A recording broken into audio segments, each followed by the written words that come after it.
¿qué es lo que hacen? Bloquean los canales de sodio directamente, dependiente de voltaje. Bloquean la fase inicial de la depolarización acá en este punto ya bloquean el potencial de acción eléctrica. Y para eso tienen que atravesar lo que es, como dijimos al principio, la parte interna, ¿verdad? La membrana en su cara interna, o sea, tiene que atravesar toda la membrana plasmática, ¿verdad? La membrana celular y luego ingresar por la cara interna para hacer su efecto de impedimento de transmisión eléctrica, ¿verdad? Bueno, un nervio estimulado de manera reciente, dice, y de manera repetitiva, eso es importante. Por ejemplo, una fibra que está siendo estimulada por dolor o por presión, ¿verdad?, es mucho más sensible que una que no está estimulada, ¿verdad? O sea que va a responder mucho más importantemente una fibra que está sometida a dolor a que una que no está sometida a dolor. Por ejemplo, un diente, ¿verdad? Un diente que está con constante dolor pulsátil, terebrante, va a ser mucho más fácil que se bloquee antes que uno que no está siendo estimulado, ¿verdad? Bueno, vamos a... Esto es más bien fisiología, ¿verdad?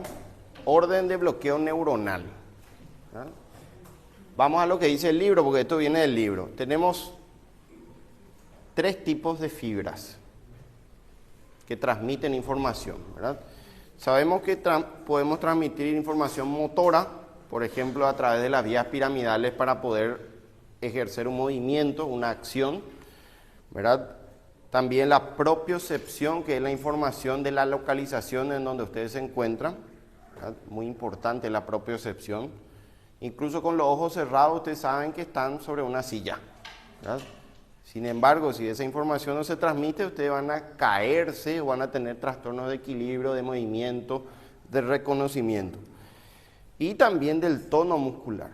Por ejemplo, para que yo ahora esté parado, está un músculo contraído en un tono mínimo para que yo pueda permanecer parado, ¿verdad? ¿Saben quién es el músculo que...? Muy bien, ¿verdad? El sóleo. Bueno, y también tenemos información dolorosa de temperatura y de tacto, ¿verdad? Ahí ya están los corpúsculos de Pacini y demás cosas, ¿verdad? Bueno, toda esa información motora, propiocepción, tono muscular, dolor y temperatura son encargadas las fibras alfa, ¿verdad? A su vez, otra vez se dividen fibras A alfa, A beta, A gamma y A sigma, ¿verdad? Y ustedes van a ver que la A alfa, por ejemplo, a medida que está arriba, tiene mayor diámetro. Esta tiene 6 a 22 micrómetros. Y a medida que vamos bajando hacia la C, va disminuyendo de calibre. Va siendo mucho más pequeña la fibra nerviosa, ¿verdad? Bueno, la velocidad de conducción también. A medida que tiene mayor calibre, transmiten a mayor velocidad. O sea, la información llega mucho más rápida a su origen o a su fin. Por ejemplo, las fibras A alfa manejan a 10 a 85 metros por segundo la información. Sin embargo, las de menor calibre, por ejemplo la de la raíz dorsal, 0.1 a 2 metros por segundo nomás va la información. O sea, es mucho más lenta. Bueno, también tenemos las fibras beta o B, que se encuentran en las fibras simpáticas preganglionares. Bueno, las fibras simpáticas preganglionares se encargan generalmente justamente de todas las funciones de aceleración, de hiperreactividad, ¿verdad?, cardíaca, ¿verdad?, y muchas otras funciones que son simpáticas, que son dependientes del sistema adrenérgico, ¿verdad? Hasta ahora las A y las B tienen vaina de mielina, ¿verdad? Bueno, y vemos la sensibilidad clínica al bloqueo. ¿Qué es lo que es la sensibilidad clínica al bloqueo? ¿Qué tanto efecto va a causar nuestro anestésico, ¿verdad?, que vamos a utilizar? Por ejemplo, para las fibras preganglionares tiene 4 cruces de acción. Tiene mucho bloqueo.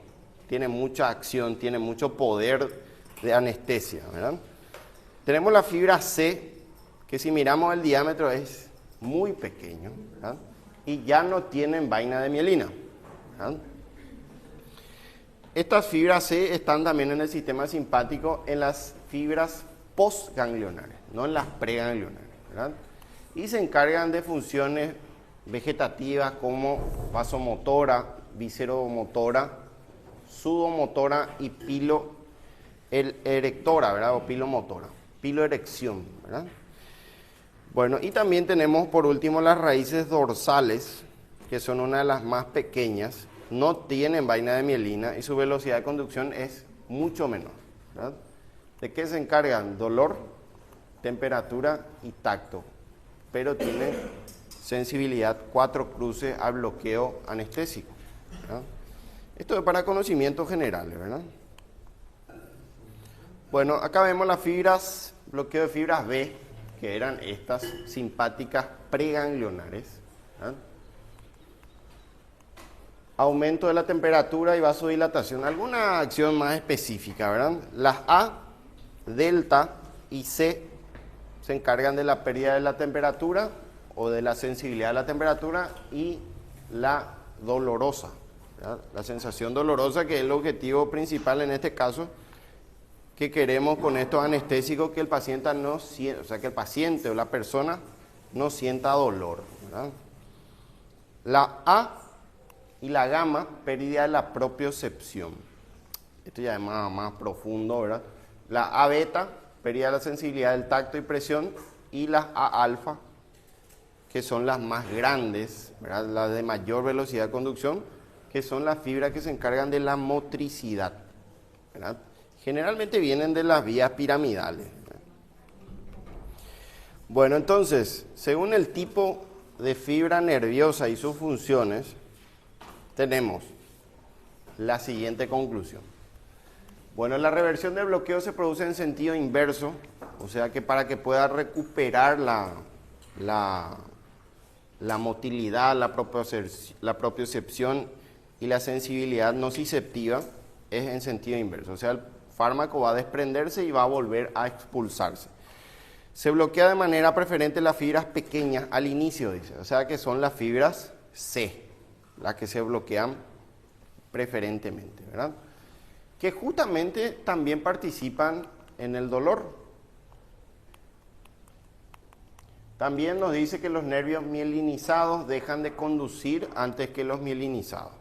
O sea que los que tienen A y B son las que primero dejan de conducir.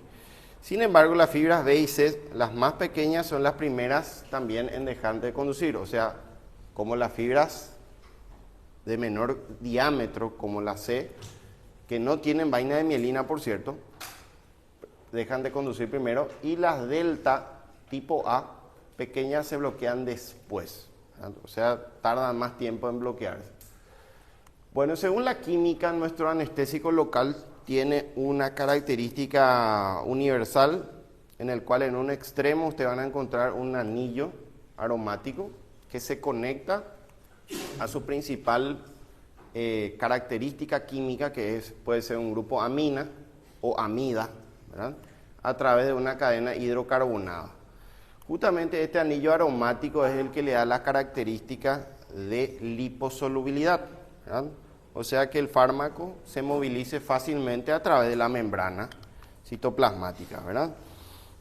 Justamente lo que dice ahí. Permite atravesar fácilmente el sitio de acción, que es justamente nuestra cara interna de la membrana, en el sitio número 4, ¿verdad? La liposolubilidad, dice, determina la potencia y duración de acción. En este caso nosotros vamos a ver que hay fármacos de potencia baja, intermedia y alta. ¿Qué significa potencia? El nivel de bloqueo que produce, ¿verdad? Más específicamente se refiere a que poca dosis, mucho efecto. Si utilizan muy poca dosis y tienen mucho efecto, ese fármaco es potente. Si utilizan mucha dosis para conseguir un bloqueo, el fármaco es de baja potencia, ¿verdad? Bueno, mayor liposolubilidad penetra con mayor facilidad la membrana, eso ya sabemos. ¿Quién da esa configuración? Y este anillo aromático, ¿verdad? Este anillo aromático es lo que le da ese beneficio de liposolubilidad. Bueno, tiene una cadena intermedia, ¿verdad? Que es hidrocarbonada, pero el que da la clasificación de los anestésicos locales es justamente su sitio de unión, que es el grupo amida y el grupo éster, ¿verdad? Solamente hay dos tipos. Entonces esto no nos complica tanto a la hora de leer, ¿verdad? Solamente tengo un grupo éster y un grupo amida, que es el que da la unión entre el anillo aromático y justamente nuestra cadena hidrocarbonada. Bueno, acá tenemos que es un alcohol con 2 átomos de carbono e incluye en la liposolubilidad, o sea, influye en la liposolubilidad esta cadena hidrocarbonada. Y también nos dice que el grupo amina, ¿verdad?, determina la hidrosolubilidad de la molécula y su unión proteica. Bueno, acá nos dice en este cuadro amarillo, la duración del bloqueo depende de la unión de la molécula a proteínas, ¿verdad? La duración, ¿cuánto tiempo dura este bloqueo? Muy importante ese tiempo, principalmente se utilizan también para anestesias raquídeas, para un bloqueo inferior, muy utilizado en cesáreas, ¿no? En cesárea. La paciente está consciente, lúcida, pero está totalmente anestesiada por debajo de la cadera, ¿no? Y eso hace que la paciente no sienta ningún dolor. Incluso siente que a veces se mueve, manipula, ¿verdad? Que eso es la propiocepción, ¿verdad? Sabe que algo está pasando, pero ella no siente dolor, ¿verdad? Y para colmo le ponen una cortina ahí para que ella no vea, ¿verdad? Bueno, pero igual siente todo. Bueno, tenemos la clasificación del grupo de anestésicos. Por un lado los éster y por otro lado las amidas. Bueno, ¿cuáles son los mejores? ¿Cuáles son los que más se utilizan hoy? Y es el grupo amida, ¿verdad? El grupo éster fue el primer grupo de anestésicos locales que no tuvo mucho éxito. Y fíjense quién está en ese grupo. Cocaína, ¿verdad? O sea, ¿la cocaína es un anestésico local? Sí, ¿verdad? Tiene un problema, es uno de los fármacos más versátiles, o sea, se absorbe por cualquier superficie, no necesita administrarse subcutánea o intramuscularmente para que haga efecto. Por el epitelio nasal ingresa, ¿verdad? Por la boca. Se absorbe bien, es muy hidrosoluble, ¿verdad? Y es el único. El resto tienen todo problema de absorción por vía oral, ¿verdad? Tetracaína, que seguramente ya le va sonando. La butacaína, ¿verdad? Y después los que tienen éster del ácido paraminobenzoico, que es un metabolismo intermedio, la procaína y la propacina, ¿verdad? Dentro de este grupo el más sonado, más utilizado es la procaína, ¿verdad? Procaína. Potencia mala, ¿verdad? Duración corta. Entonces, esa es la característica del grupo éster. Son muy poco potentes, duran muy poco tiempo, ¿verdad? Y su inicio de acción de anestesia tarda mucho tiempo, ¿verdad? Entonces, se tuvieron que crear unos nuevos que aparece la bupivacaína, ¿verdad? Lidocaína, que es la más utilizada, la más universal, para cualquier cosa se usa la lidocaína. Y después tenemos los más potentes como mepi, bupi y la prilocaína, ¿verdad? Bueno, todos se parecen, tienen un nombre similar, ¿verdad? Bueno, el grupo éster ya mencionamos. Aparece cocaína, que por cierto no es un muy buen anestésico local. Procaína, benzocaína. Van a ver que en ciertos, por ejemplo, caramelos para la tos, por ejemplo, ¿no? Aparece benzocaína. Para la tos, para irritación de garganta, y atrae un anestésico local de baja potencia, porque los ésteres son malos, ¿verdad? También van a encontrar en anestésicos en spray. Por ejemplo, ¿saben dónde se usan anestésicos locales? Porque le va a bloquear la sensibilidad. Incluso pierden la capacidad de eglución, no pueden tragar. No sé si alguna vez se anestesiaron sin querer su boca. Y se utiliza justamente para las endoscopías, para que el paciente no sienta ese tubo que va a ingresar a la boca y sea menos traumático, ¿verdad? Bueno, ha sido desplazado, acá ya nos advierte, ha sido desplazado hoy por el grupo AMIDA, que son mucho mejores, son mucho más potentes, tienen menos efectos adversos, algunos, ¿verdad? Y los anestésicos del grupo AMIDA presentan múltiples ventajas, que vamos a ver cuáles son esas ventajas, y menor riesgo de efectos secundarios, ¿verdad? Bueno, esta imagen seguramente le recordará algo. Ahí ven la jeringa que va a ingresar a la parte de la encía, generalmente, ¿verdad? Es un poco traumático, ¿verdad? Bueno, incluye lidocaína, ¿verdad? La bupi, mepivacaína, ¿verdad? La prilocaína y la ropivacaína. Todos son potentes. Se utilizan generalmente para anestesia raquídea, ¿verdad? Para anestesia epidural, porque diferentes sitios son epidural y raquídea, y también para anestesia local o para anestesia bucal, para procesos de endodoncia, extracciones dentarias. Siempre utilizan estos odontólogos. Y después ustedes ya le van a preguntar, doctor, ¿qué vos estás utilizando, verdad? Porque depende de eso la potencia, esa anestesia posterior. Ya terminó el procedimiento y ustedes siguen con la cara totalmente anestesiada, ¿verdad? Bueno, la farmacocinética de estos anestésicos. La absorción, por supuesto, es muy mala, ¿verdad? De acuerdo a la dosis y el sitio de aplicación, todos son absorbidos poco o de muy mala manera por el tracto gastrointestinal, excepto el conocido cocaína, ¿verdad? Bueno, su velocidad de absorción se relaciona a la liposolubilidad. A mayor liposolubilidad, mayor absorción, mayor velocidad, ¿verdad? Y se aplica en un área muy vascularizada, o sea, si aplicamos en un área muy vascularizada, habrá absorción más rápida, ¿verdad? Y las concentraciones sanguíneas van a ser más elevadas. O sea, ¿qué es lo que pasa acá? ¿Dónde es un área bastante vascularizada, por ejemplo? Cuero cabelludo. Bueno, el hígado está un poco profundo, ¿verdad? Se rompe en la cabeza, ¿verdad? Y empieza a sangrar.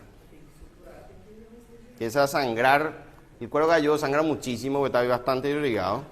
Entonces nos dice que si aplican en un área vascularizada, ¿verdad?, se va a absorber más rápido y el efecto anestésico va a ser más corto, ¿verdad? Entonces, ¿cómo podríamos restringir esa absorción? Hay algunos que vienen con vasoconstrictores, ¿verdad? ¿Y cuál es un vasoconstrictor conocido? La adrenalina, ¿verdad? La adrenalina es un vasoconstrictor potente local, ¿verdad? Es muy potente, entonces lo que hace es restringir que no se escape la droga y que se quede en el sitio de acción y que tenga mayor poder de anestesia, ¿verdad? Bueno, también se distribuye de amplia manera en los tejidos corporales y nos dice que el grupo éster, que es el menos famoso acá, ¿verdad?, tiene metabolismo intermedio en plasma, ¿verdad?, que es gracias a nuestra enzima pseudocolinesterasa, ¿verdad? ¿Y cuál es su principal metabolito? Que por cierto es un poco tóxico, que es el ácido paraminobenzoico, ¿verdad? Entonces tiene un compuesto intermedio tóxico. Y aparte, estos ambos realmente se excretan o se eliminan por orina. Depende de la función renal, ¿verdad? El grupo amida, sin embargo, son metabolizados primero en hígado y tienen la ventaja de que no tienen este compuesto intermedio metabólico que es el ácido paraminobenzoico. También son eliminados por orina, eso comparten, y pueden presentar toxicidad en pacientes con enfermedad hepática, o sea, raro. Una enfermedad hepática es muy rara de encontrar y generalmente se evalúa según la funcionalidad del hígado, ¿verdad? Bueno, entonces, ahí vemos que no es tan agradable este procedimiento, ¿verdad? La cara un poco traumatizada. Bueno, indicaciones, procedimientos quirúrgicos menores. Para cualquier tipo de cirugía menor, una extracción de un lipoma, por ejemplo, ¿verdad? Una extracción dentaria, ¿verdad? ¿Qué más podría ser? Una uña encarnada, una uña infectada, ¿verdad? Una biopsia local, ¿verdad? Se utilizan estos procedimientos. Dentales ya dijimos, para cualquier tipo de procedimiento dental invasivo. Generalmente se utiliza mucho para endodoncia, ¿verdad? Para el famoso tratamiento conducto. Para la anestesia raquídea también se utiliza, ¿verdad? Para la anestesia raquídea y epidural, y también para bloqueo autónomo de situación de isquemia, ¿verdad? Bloqueo de ciertos lugares, por ejemplo, miembros. Bueno, la elección del anestésico se basa en la duración de acción requerida. ¿Cuánto tiempo necesitan? Una cesárea, ¿cuánto tiempo dura? ¿Verdad? Depende. Lo normal es entre 30 minutos a 1 hora, ¿verdad? Si el ginecobstetra es rápido y si no tiene complicaciones, ¿verdad? Pero si se complica puede ir hasta 5 horas, ¿verdad? O más. Hay veces, el principal problema es que perforan, ¿verdad? Justamente ayer se acercó una interna y me dijo que en una cesárea la ginecóloga perforó una arteria y la sangre por su cara, ¿verdad? Y se fue pálida y me dijo, doctor, la paciente tenía sífilis, ¿verdad? Entonces siempre cómprense ya su anteojos transparente, ¿verdad? Porque entra la sangre. Y más en cirugía, eso es normal. Se rieron todos supuestamente, pero no, es chistoso, ¿verdad? Y le entró sangre de la paciente en el ojo. Entonces ya le dije que tiene que hacerse su control a los 3 meses, a los 6 meses y a los 1 año, ¿verdad? Igual si es VIH negativo, igual se controlan, ¿verdad? Y se hace una terapia antibiótica profiláctica. Esa era la pregunta que tendría que tomar, ¿verdad? Para tratar de evitar que progrese. Es raro, no es una vía de transmisión por excelencia del LUES, ¿verdad? Ustedes saben que se transmite mejor por vía sexual, ¿verdad? Entonces, por ese tipo de contaminaciones es rara la transmisión. Bueno, la elección, esto ya dijimos, este cuadro es muy importante. Este cuadro es fundamental para ustedes y para el examen, ¿verdad? Bueno, latencia. ¿Qué es lo que es la latencia? El tiempo en el cual yo administro, ¿verdad? Y espero ya que esté bloqueado la piel o ¿verdad? Normalmente hacemos pinchazo, probamos para ver si siente, ¿verdad? O iniciamos el procedimiento y me duele, ¿verdad? Entonces tenemos que esperar más tiempo.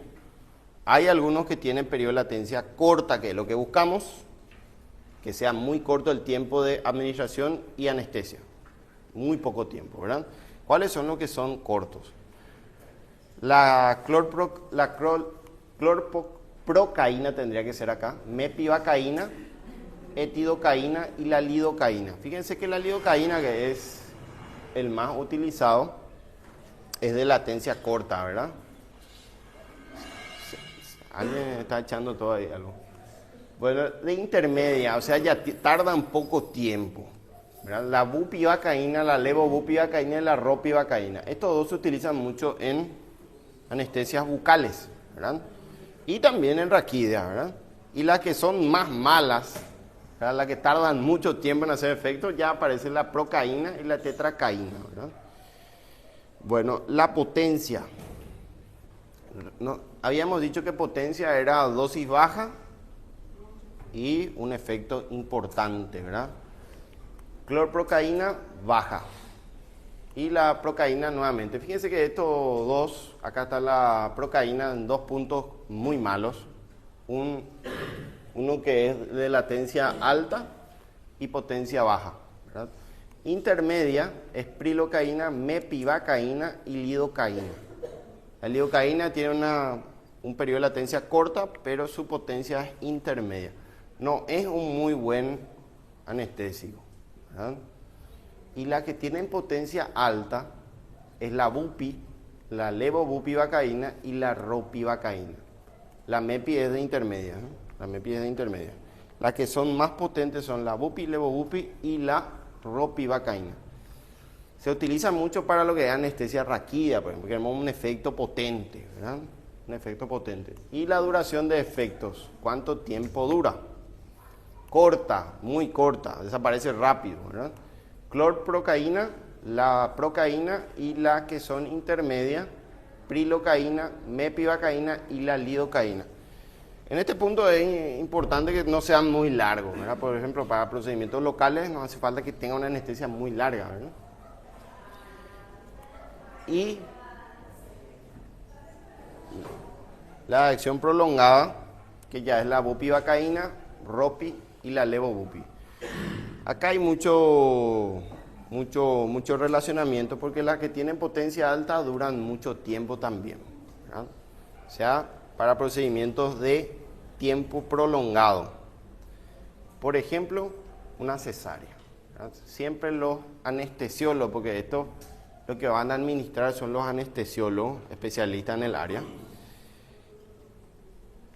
van a utilizar uno de potencia alta y duración de efectos prolongada.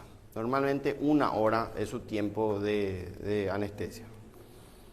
Bueno, si se va complicando ya se va preocupando nuestro anestesiólogo, ¿verdad? Si ya perforaron ahí una vejiga, este va a durar más. ¿Y el anestesiólogo qué hace? Como no puede volver a inyectar, cambia su anestesia a general, ¿verdad? Entonces ya prepara su propofol y su fentanilo, le va a dormir a la paciente y le va a intubar. Entonces se complicó la cirugía, ¿verdad? Se complicó en todos los sentidos. Cambió una anestesia local menos invasiva, no hay, pero cambia una invasiva con deterioro de la conciencia. Eso es lo que pasa en las complicaciones, ¿verdad? Bueno, perforan vejiga, perforan alguna arteria, ¿verdad? Lo más frecuente también es que corten el urétero, ¿verdad? Entonces ahí ya se complica todo. Bueno, todos los vasodilatadores a dosis terapéutica, ¿verdad? Todos los anestésicos locales son vasodilatadores a dosis terapéutica, excepto la cocaína, que es un vasoconstrictor, ¿verdad? La cocaína, que es un vasoconstrictor, de ahí es que algunas sobredosis de cocaína terminan en infarto agudo de miocardio y muerte, ¿verdad? Porque producen tanta vasoconstricción que incluso le produce constricción a las coronarias. Bueno, el efecto del anestésico puede prolongarse mediante un aumento de la dosis o adición de un vasoconstrictor, lo que dijimos.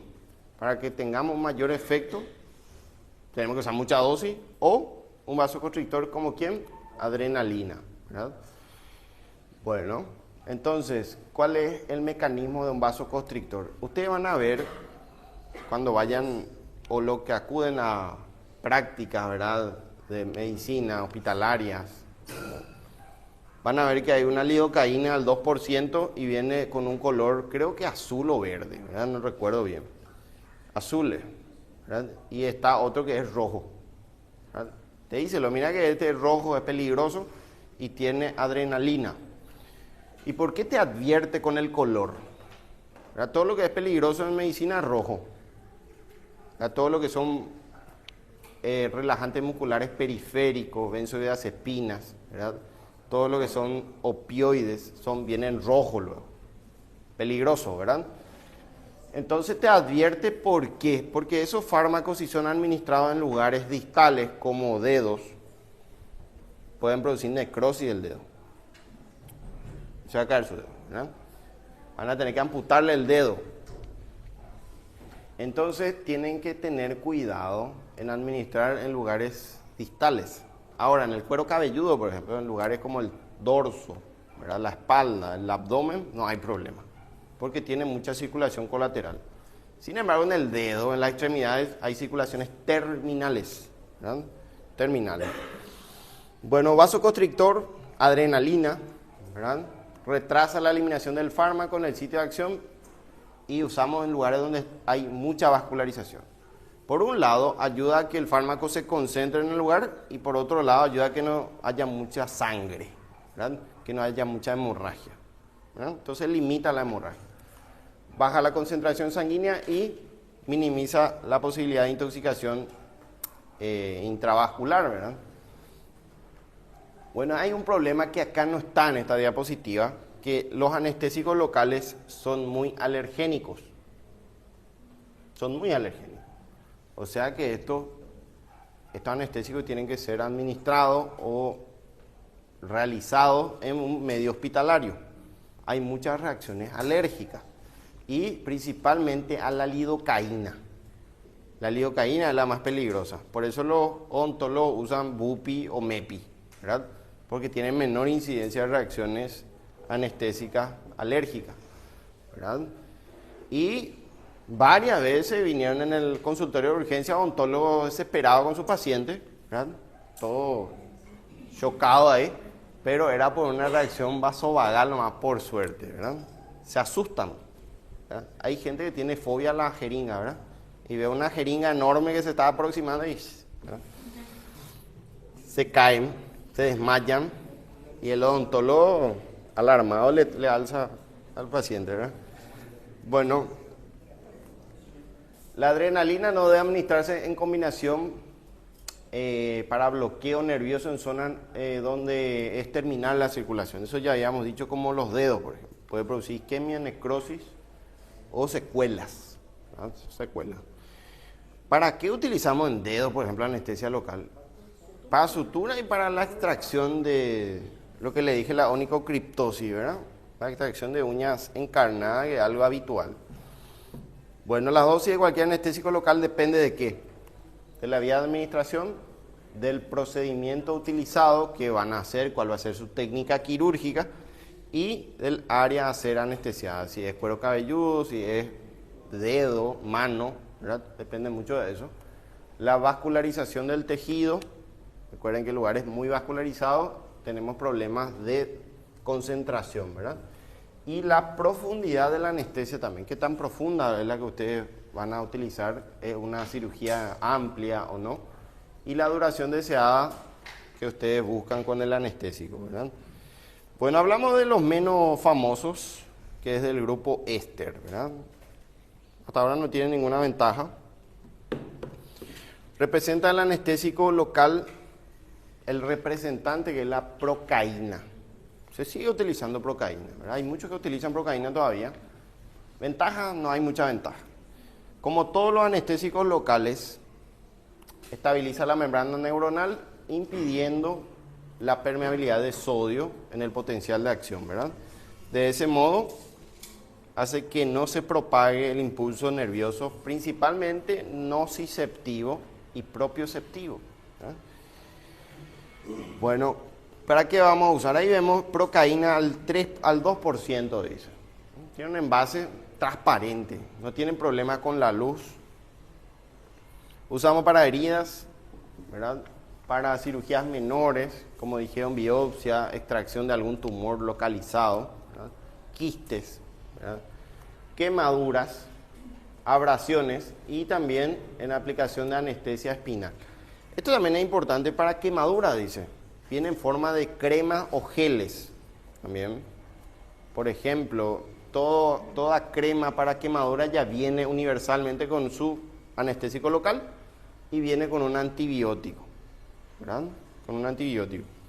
Que por cierto nos estamos aproximando al capítulo largo de antibióticos. Bueno, después, al aplicar también en anestesia espinal, pero hoy ya no es una opción recomendable para la anestesia raquídea, ¿verdad? Tiene la ampolla de 1 al 2% y no refleja nada más que la concentración del fármaco. Bueno, acá nos dice cuáles son los efectos adversos medicamentosos. Puede haber excitación, agitación, mareo, visión borrosa, náuseas, vómitos, temblores, ¿verdad? Y en algunos casos convulsiones. En este punto nos dice que no tiene nada que ver con la dosis, es independiente de la dosis. O sea, ustedes usan poca dosis, igual van a tener estos efectos. Lo que lo convierte en una desventaja, ¿verdad? Lo normal o lo razonable es que si usamos mucha dosis tengamos más efectos adversos. Sin embargo, acá no tiene nada que ver la dosis, ¿verdad? Bueno, contraindicaciones, alergia a procaína o anestésicos locales tipo éster, la prilocaína, ¿verdad? Entonces no vamos a utilizar ese tipo de fármaco.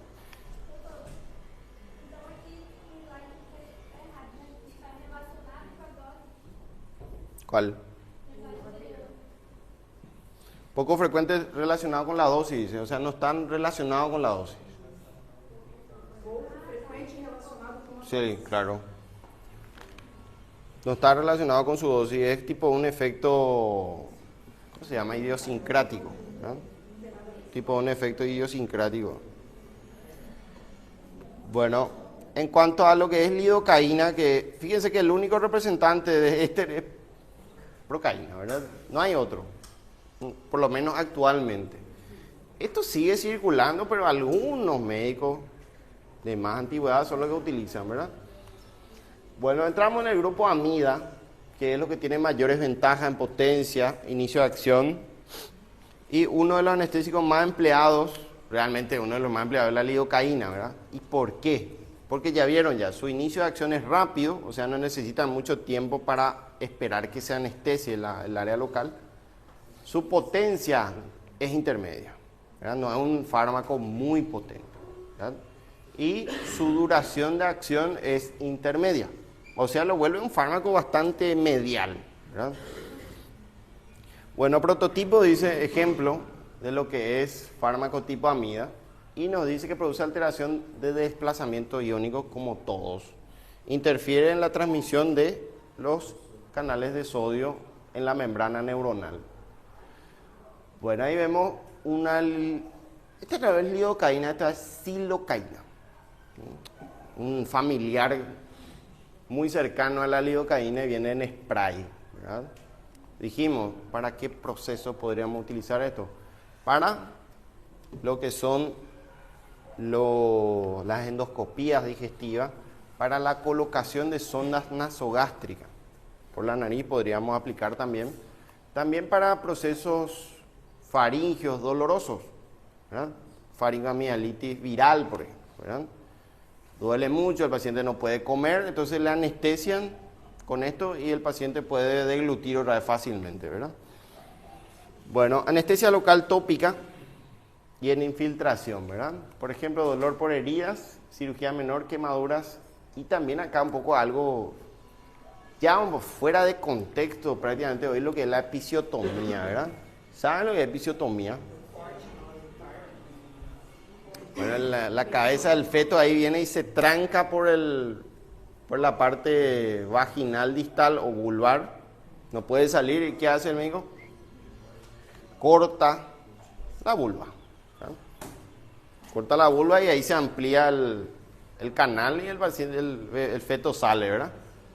Traumático, ¿verdad? Bastante traumático.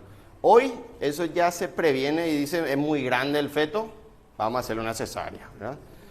No nos vamos a complicar la vida. Sin embargo, hay muchos que se complican todavía la vida, ¿verdad? Bueno, anestesia regional y epidural también.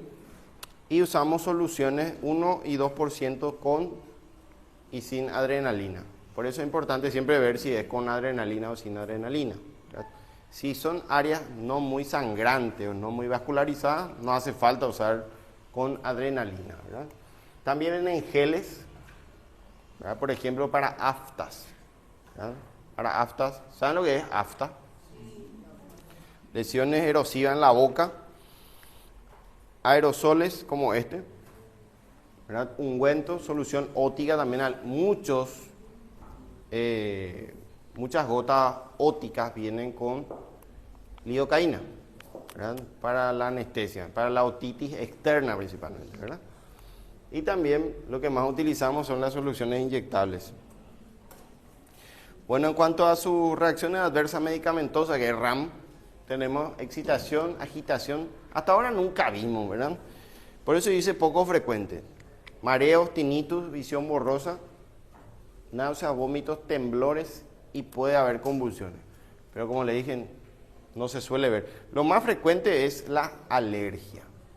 Ya vimos ya pacientes que reaccionaron a anestésicos locales tipo amida. Bueno, entramos en los más nuevos. Bupivacaína, ¿verdad? Creo que se acabó la batería. Bueno, la bupivacaína deriva de la MEPI. O sea, su droga original es MEPI, se creó uno más nuevo, que es la bupi, y nos dice, es 4 veces más potente que la lidocaína, ¿verdad? O sea, estamos hablando de menor dosis, más poder de anestesia, ¿verdad? Pero se considera que la bupivacaína es la más tóxica de todas las amidas, así que no es una muy buena opción que usen bupivacaína por la toxicidad, ¿verdad? El mismo mecanismo de acción de todo, bloqueo de los canales de sodio en el potencial de acción y impedimento de la transmisión neuronal. Bueno, ahí tenemos, ¿para qué lo usamos? Y lo mismo, ¿verdad? Para heridas, cortes, suturas, cirugías menores, también quemaduras, ¿verdad? Abrasiones, y también se utiliza mucho la anestesia epidural y la espinal. Es muy potente y por lo tanto es una muy buena opción para el anestesiólogo utilizarla. Viene también en ampollas con y sin adrenalina en distintas presentaciones que van aumentando de potencia, de porcentaje, ¿verdad? Bueno, acá se le agrega algo a todo lo cotidiano, ¿verdad? Ustedes siempre van a ver un fármaco, cualquier fármaco inocuo trae un prospecto, ¿verdad? Nunca abrieron ese prospecto, ¿verdad? Y van a ver las reacciones adversas que podrían tener si consumen ese fármaco. Y te dice un montón de cosas agresivas, ¿verdad? Bueno, pueden tener Steven Johnson, por ejemplo. La mayoría dice Steven Johnson y necrolisis epidérmica tóxica. La frecuencia es nula, pero te advierto, por si acaso, ¿verdad? Eso es por si haya un efecto y te diga, ustedes se vayan y le demanden, pero acá dice, mira, te puede dar, ¿verdad? Te puede dar. Y van a ver, si quieren pueden hacer la prueba con cualquier fármaco. Más, a medida que son más agresivos, tienen más efectos adversos, ¿verdad? Bueno, excitación, agitación, compartimos con los otros, mareos, visión borrosa. Esto puede ser, ¿verdad? Visión borrosa. Vómitos, temblores, convulsión. Y acá aparece algo distintivo de la bupivacaína, que es arritmias ventriculares. Que este sí es dependiente de dosis, ¿verdad? A medida que usamos más dosis, tenemos mayor riesgo de tener arritmias ventriculares. ¿Y cuál era el problema de las arritmias ventriculares? Que son malignas, terminan en paro, como taquicardia ventricular y fibrilación ventricular, ¿verdad? Entonces, este fármaco puede estimular arritmias de ritmos de paro cardíaco. Bueno, ¿en quién están contraindicados? Alergia a pacientes que tuvieron amida. Cualquier lidocaína, cualquier grupo amida sería de mucho cuidado, ¿verdad? Bueno, la mepivacaína, que justamente la anterior deriva de esto, bloquea la generación de impulsos también.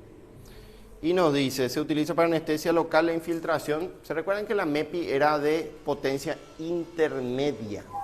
No era muy potente. Se le parece mucho a la lidocaína, la mepivacaína. Entonces tuvieron que alterar su fórmula química para volverla más potente, como la bupi. Pero tienen una complicación grave que es cardiovascular, ¿verdad? Vienen ampollas de 2 y 3%. Acá tenemos la mepivacaína, clorhidrato. Y también estos están, como la bupi está así, esta está relacionado con la dosis. Tenemos que, a medida que utilizan más dosis, podrían tener estos efectos adversos. ¿Cuál es la complicación? Todos son iguales: mareo, visión borrosa, vértigo, temblores, convulsiones. Poco frecuente, pero nos dice, a medida que vamos subiendo la dosis, van a tener más complicaciones. Hipersensibilidad a la MEPI y anestésico amida, pero acá nos dice algo raro. Caso de obstetricia puede ser toxicidad fetal, ¿verdad? Puede provocar una toxicidad y depresión fetal durante el nacimiento, ¿verdad? Entonces, en pacientes gestantes no se recomienda mepivacaína para la cesárea o para cualquier tipo de anestesia, ¿verdad? Por su toxicidad fetal. Bueno, la prilocaína, que también tiene el mismo mecanismo de acción, interfiere sobre los canales de sodio, impidiendo justamente la transmisión neuronal nociceptiva, y nos dice, se absorbe totalmente después de ser inyectada, tiene una absorción del 100%, metabolismo hepático, eliminación renal, como dice acá, se elimina por orina, y puede alterarse, como la mayoría de las amidas pueden alterarse su concentración en enfermedades hepáticas y o renales, y atraviesa la barrera hematoencefálica, ¿verdad? O sea, podemos tener efectos centrales. Bueno, anestesia local generalmente en odontología se utiliza mucho la prilocaína por técnica de infiltración o bloqueos nerviosos, ¿verdad? También se utiliza mucho anestesia local para bloqueos oculares. Le inyecta en el ojo y paraliza el ojo, principalmente para cirugías de catarata y demás cosas. Pero eso ya, si se imagina, ya un poco más traumático, ¿verdad? Un poco más agresivo. Bueno, 1 a 2 ml la solución.